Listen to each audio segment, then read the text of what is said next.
Well, good morning, everyone. My name's Kate, and to follow Ian's example, I'm a brass bander. I'm a euphonium player, and I've been doing that for 15 years now. And I play in 2 brass bands in York, and they're non-contesting bands. So I started my banding career when I was 46. I was going to say 46 years ago, 15 years ago. So adult learner. But for my day job, so I'm passionate about brass bands for all the things that they do. And they've given my daughter a career in music as a professional musician. And I just love bands for all the reasons that Ian Bousfield talked about this morning. For my day job, I work at the University of Leeds, and I work in climate change.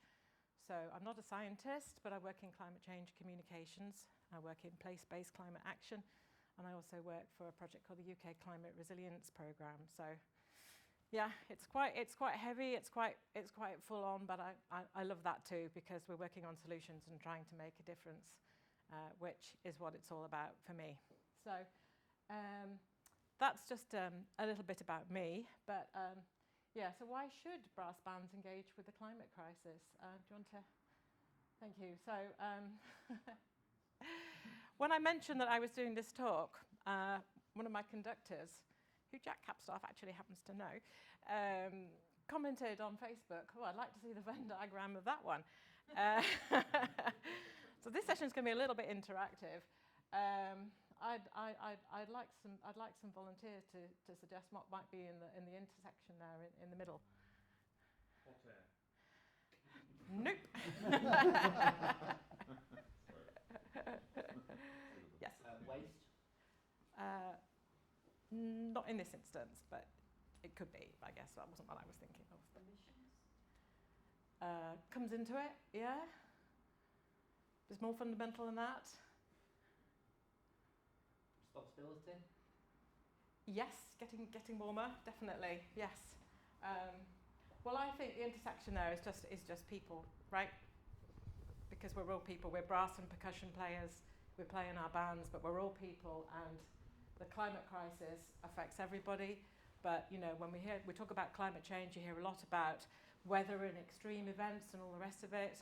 But the climate crisis at the end of the day, well, it affects the natural world, of course, but it's all about people. It's about how it affects us. You know, the social element is so strong, you know, in terms of justice and all the rest of it. So, you know, how we respond to climate change and why we should, you know, get involved is because it's all about people. We are people, and our brass bands are made up of people.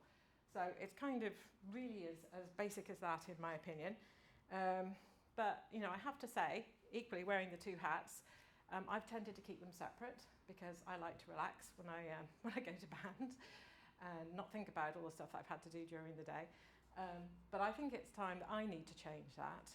And so I guess what I want to talk to you about today and get your feedback on as well is how we can all address that. Do you want to move on to the next one? So, I mean, I think that, you know, we might think that our world is defined by contests and concerts and band practice and, you know, who's got the principal seat and all the rest of it. But, you know, we do all that on a heating up planet, right? We've got increasingly weird weather and decimated habitats and really a terrifying outlook unless we get our acting gear. And, you know, to be really sort of solemn for a moment, you know, even if we do get our acting gear, and we're not very well at the moment, it's going to be extremely bad for some, especially in the global south and poor and vulnerable communities. And we only have to look at what happened in Pakistan recently. 1/3 of the country underwater, $40 billion worth of dollars of damages, thousands killed and injured. And, you know, even not in the developing countries, we saw what happened in Canada recently, back in 2021, with the wildfire, the Lytton wildfire, and what happened there. And temperatures reaching 49.6 degrees centigrade, which is just phenomenal. So we've had a reminder of that this year, haven't we? So the 40-degree heat wave, and you know, just a question: did anyone play any gigs in any of the heat waves? And you survived. Yeah. So I mean, I didn't go out in 40 degrees heat. I did a concert in 33 degrees heat. I got I was sitting on the end seat. I got a burn through my trousers. I had a searing burn all the way through my trousers.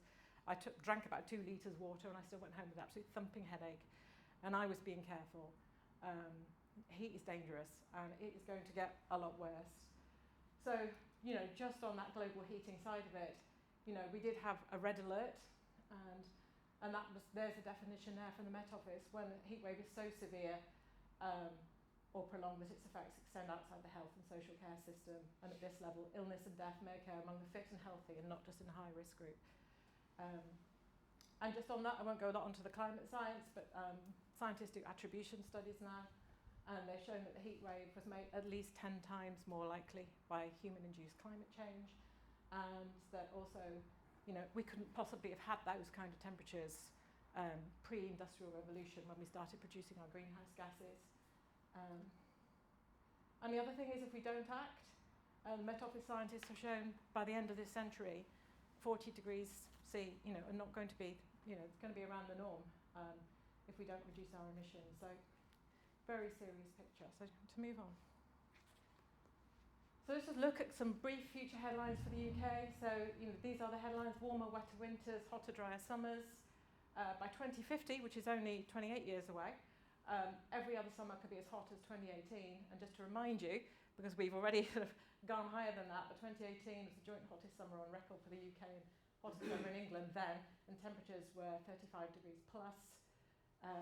We're going to see an increase in the intensity of heavy summer rainfall events. We know those sudden downpours which cause, you know, rapid flash flooding, and of course sea level rise will continue throughout the century. So that's the outlook. And I think, you know, obviously the question for us here is, you know, how will climate change affect banding? And so, you know, going back to the Venn diagram at the start, you know, we're all people. So some of the potential impacts, and these are just things I thought of and, you know, experienced, and you know, you may have other examples, but, you know, gigs being too hot, band rooms being unbearable, I can definitely testify to that. It does affect performance, turnout, audiences are not going to come. I did a concert in very hot weather fairly recently, and back in the summer, audience was really quite low. Travel to engagements and band rooms being affected because of damage to infrastructure from flooding or heat. Damage to our premises from extreme weather events, risks to health for players and audience alike, especially older and more vulnerable players. You know, bands like mine, we have quite a few of those. Could present liability issues for us too in our risk assessments. You know, are you going to turn out the band and put players' lives at risk is a question we have to ask ourselves. Also an economic impact on banding activities, with organisers potentially cancelling engagements because of extreme weather. So I don't know whether anyone else has got kind of other things they want to add to that list for starters. Okay, we'll move on. So at this point is when I'd like a scribe, if anyone's got good handwriting, so we can do something on here if anyone feels up for volunteering. Thank you so much. Thank you. Because my handwriting is rubbish. And what I thought, so I've got a 21-point plan. I'm sure there's more things to do, but as well as saying, why should we engage with climate change? I mean, you know, the question is kind of how, and, you know, what can we do about it? So I've got sort of 4 headings there, again, open to more, but if we take reducing emissions first, before we move on, just would people like to sort of, you know, just give any suggestions for reducing emissions for banding activities? Yep. Car share if possible. Yeah, car sharing, great, yeah. Making sure that band rooms or rehearsal premises are properly insulated so that you don't have to use all the heating. Crucial, yeah. And that will help with cooling as well. Yeah. Any others? Yeah, sure. More efficient lighting. Yes. More efficient boiler systems. Yeah. Making sure on top of all your sort of planned maintenance, so your electric and energy costs are fairly, you know, reduced. Green energy supply. Yeah. Renewable energy supplies. Yeah. Green gas if you can source it. Fantastic. Making your landlord responsible. There's another pen if yours is running out. Yeah, that's what I was going to say. Make sure you speak to your landlords. Most band rooms are rented. Make sure you speak to your landlords. Make sure they're on board with what you're trying to do. Yeah, that's a good one. Yeah.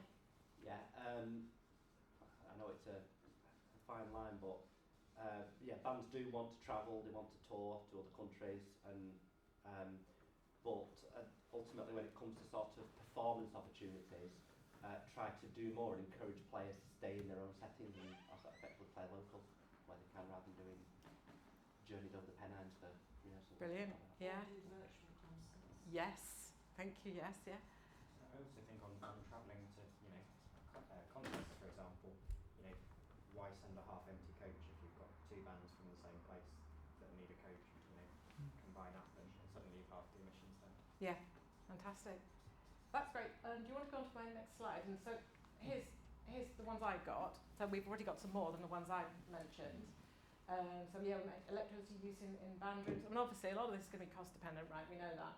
But if you're lucky enough to be having a new band room or being able to renovate your band room, there's things you can do around there, around electricity use, fuel use.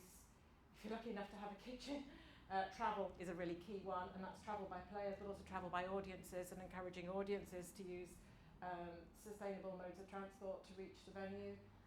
There's all stuff around non-energy consumables as well, which is more about sustainability really, but also involves carbon emissions. Waste minimisation you mentioned, thank you, and that's part of that too. And I'd like us to encourage, and I'm going to go back and do this, is look at our band's carbon footprint. Just to say, these letter slides, I've got them on a fact sheet that can be emailed out to people with the links. But Julie's Bicycle Creative Green Tools are great for that. So the next, we just go back a slide, right? Yeah, so fostering resilience was the next one, and that's really all about how do we cope with the climate impacts that we're going to face. So we start a new list for that one. Any suggestions? We've already sort of mentioned the heat, but the heat's not the only thing, but any sort of suggestions for how bands can kind of become more resilient and cope with those kind of conditions? Yeah. We're going to have to start planning for more extreme weather conditions. Yes. Think about sudden snow blizzard, or start planning that in. Yes. They are just going to be more common. Yeah, absolutely. Yeah. Any of that? We installed air conditioning in our band room, trying Yeah. to keep the heat levels down. I know it's not great in every respect environmentally, but it does mean that we can at least carry on. Yeah, but ventilation and things like that. Yeah. Yeah. Right, we're going to go on to the resilience. That's right. So here's some thoughts. Yeah, so the band room was mentioned, right? So adapt your band room for hot weather. With blinds were one solution. Ventilation, crucial. Insulation will help cool as well as keep the band room warm. Check your flood maps.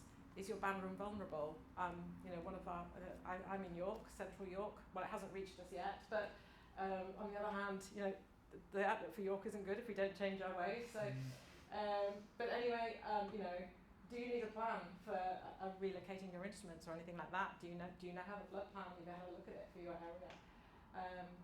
I mentioned heat, and I think including heat precautions in your risk assessments is going to be really important going forward. Obviously for summer engagements, particularly thinking about vulnerable players and how hotter weather might put them at risk. Now this is a controversial one potentially, but I wondered if there is a maximum temperature at which you would not turn out the band. Obviously if you're looking at, we've got a Met Office red warning, it would be absolutely ridiculous to turn out the band, but at the same time, do we as a sector need to start thinking about that and maybe even writing into contracts that we don't come out, we can't put out a band over X temperature. It's just something to bear in mind, something to have a discussion about. Adapting band uniforms. I know that Corey went to, was it South Korea recently, and they were all in shorts. I don't know that I want to wear shorts, but at the same time, some protective materials, because I was burnt through my trousers, hats, things like that. So thinking about how we adapt our heavy band uniforms.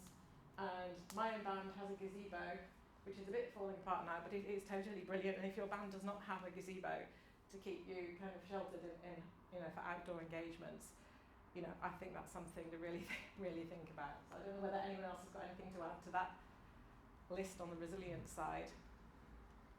Okay, we'll move on to the next one, which was raise awareness. Thank you. That's right. Raising awareness, I think, is another really crucial role that bands can play. And Unibrass people might have some thoughts on that. I don't know. I mean, climate change as a theme for a concert, or but yeah, any sort of thoughts on how bands can raise awareness? audiences Yeah. is a really interesting one. Potentially encouraging audiences to come in groups or to car share or to walk or cycle, Yeah. as opposed to just all getting in a car to travel. Yeah. And actually being able to monitor that and show how those audience habits might be changing and adapting over time. Yeah. Which will be working with venues, I think, some of the time. Yeah, exactly. Yes, and I know that some of the places like Opera North, I mean that's opera, but at the same time, working with audiences is a huge challenge. But they're starting to have that conversation. It's a big We one. certainly did it at European Brass Championships. We monitored people's travel to the event. Yeah. Yeah, it's, something we're trying to incorporate into our work all the time, and just little things like that. Yeah. So that's what to make a Yeah. difference. Yeah. Pushing it effectively to take measures to improve your impact. Your band takes measures to publicise them using Yes. the likes of social media and Yeah. websites and stuff Yeah. like that. Yeah, absolutely. Thank you. Yeah. Yeah, you were just mentioning concerts, and I think in my experience, audiences love themes at concerts, and I almost wonder whether you can hit this and some of what Ian was saying in the keynote speech about exploring different repertoire almost Yeah. at the same time. You create a climate themed concert or whatever, and it forces you to look for things you perhaps wouldn't have otherwise. Yeah. Fantastic. Totally agree. We'll talk more. I think if your band did a full assessment of all of its environmental aspects and impacts, and then just got its members involved in how we're going to fix or address those as best we can, participation is by far the best way to get the whole band, more aware and responsible. Yeah, on that, if we just look at this next slide then for raising awareness. So how many of you are aware of carbon literacy training? Heard about carbon literacy training? Yes. Brass bands in England have done it. Yes, and they have, which is absolutely fantastic. So carbon literacy training is training, basically it's equivalent of like 1 day. It's your climate change 101, but also very much involves the sector, the groups that are doing the training in kind of co-producing the solutions for where they work. And it's fantastic, and I would really recommend it. And I know that yes, BBE have already done a bit of training, which is absolutely great. And that's one thing I want to talk to. I want to use my bands. They don't know this yet as guinea pigs.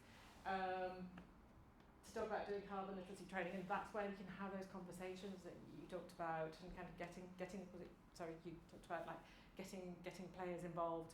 That's when you can start kind of co-producing the solutions and discussing the issues. You don't just have to do it through carbon literacy training. That's another vehicle to do it.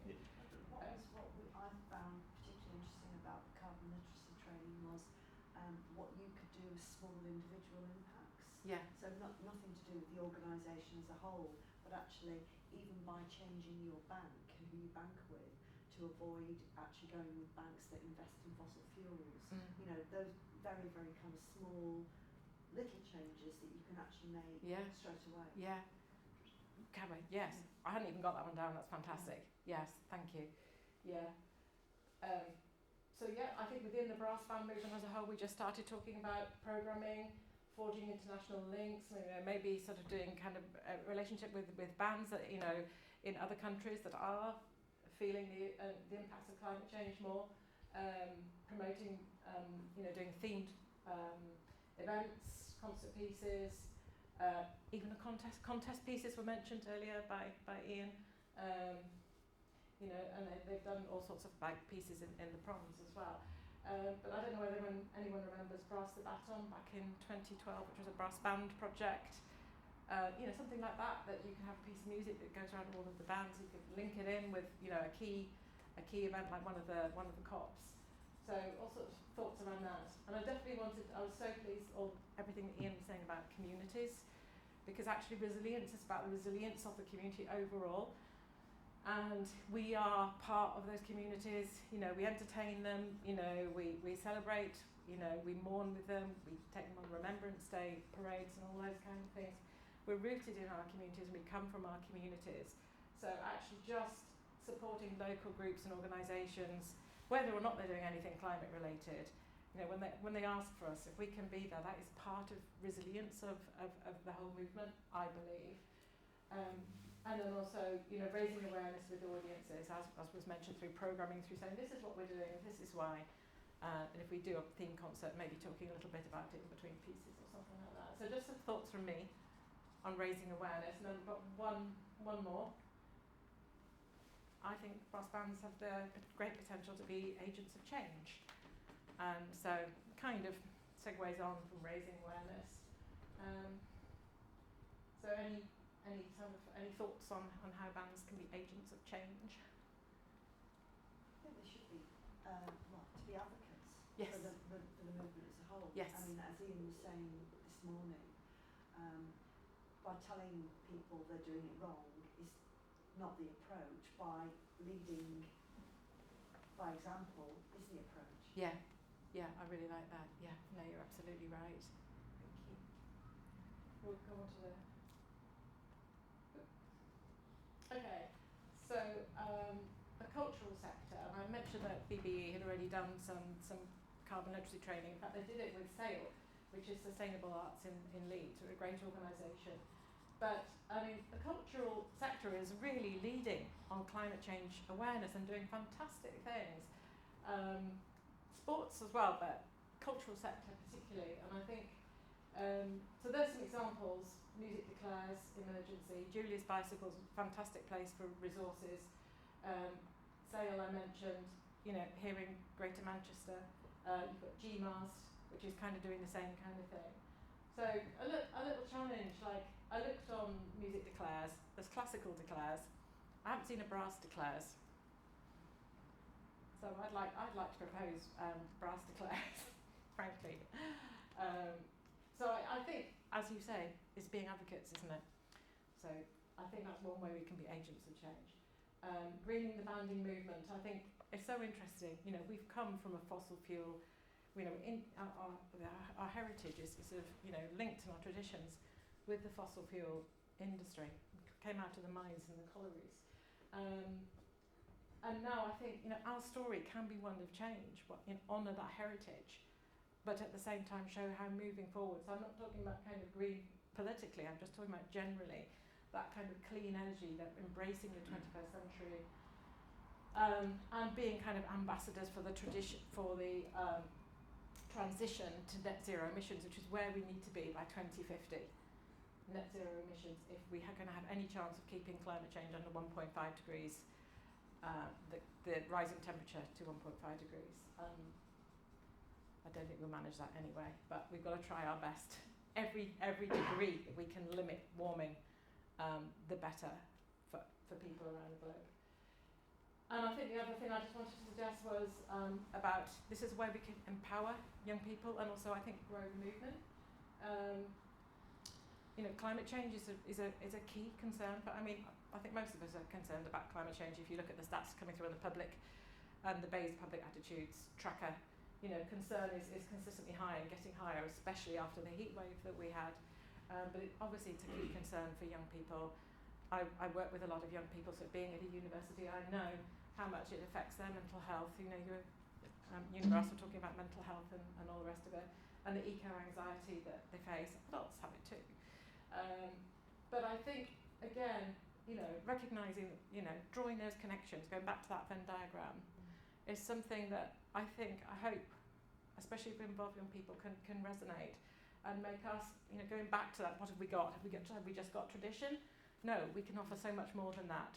So let's move the movement forward, and align it with that and start addressing those concerns. And I think that could help, develop and keep the movement sort of fresh and bring in young people. So And in an audience development context, if bands are trying to actually reach and engage new young people, what they actually want to see from arts organisations, and this is actually borne out by survey research, is authenticity and integrity. yeah, And if the organisations they are willing to spend their time with aren't demonstrating that, they're not going to engage. yeah, That's a really kind of core message that's come from young people Yeah. when we talk to them. yeah.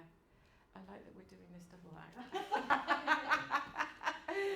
I'm on later then. I'm just hoping to plug my own section. No, you're absolutely right. And it's the same whether it's young people or anyone. you know, with the university, we've done some research, you know, working with people who are less likely to get involved in conversations about climate change, and they can sniff a lack of authenticity a mile off, and then they don't want to know you. So, you know, you've got to be invested in it, really invested in it. So that means, you know, walking the walk as well as talking the talk. Well, I've talked the talk enough probably, so I'm gonna stop there. And has anyone got any questions? Yeah. Just on your final point there, I think young people are already empowered. It's the listening. Again, I've heard that. Yeah, you're right. Yeah. Because as a younger person, yeah, older people generally can take a look at you and sort of go, yeah, but I've got more experience and I'm not really listening. So it's that listening bit. Yeah, I totally take your point. And I imagine you've heard it from. I work with a group of young people in Yorkshire called the Regional Youth Climate Assembly, and they would tell me that. So I need to. You're right. Just to, pardon the pun, blow my own trumpet for a minute, but obviously I think you're aware, Sheffield Brass Network have been working on this for a while now. We published a lot of this information quite recently. I'm really pleased to see that, you know, we're speaking from the same hymn sheet. Very, very interesting.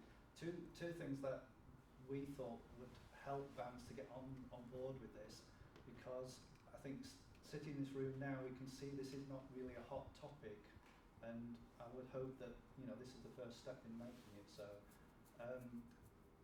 Two things bands could do is, first of all, they could appoint an environment champion within the band, officer, trustee, whatever they want to call it, and also on the committee meetings to have an environment or climate change topic on every committee meeting minutes, so that it's constantly in the forefront, it's constantly and reinforced all the time.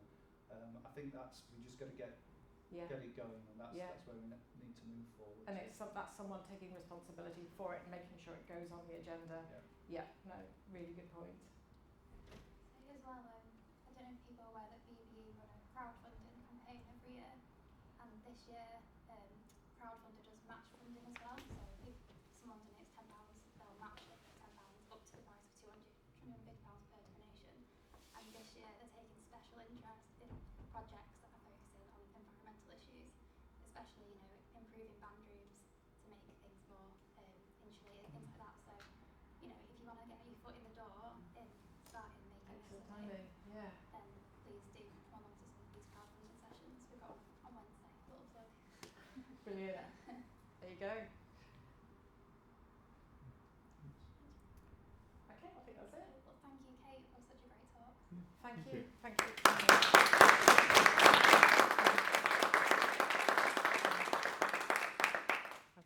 I'm going to add that committee rep to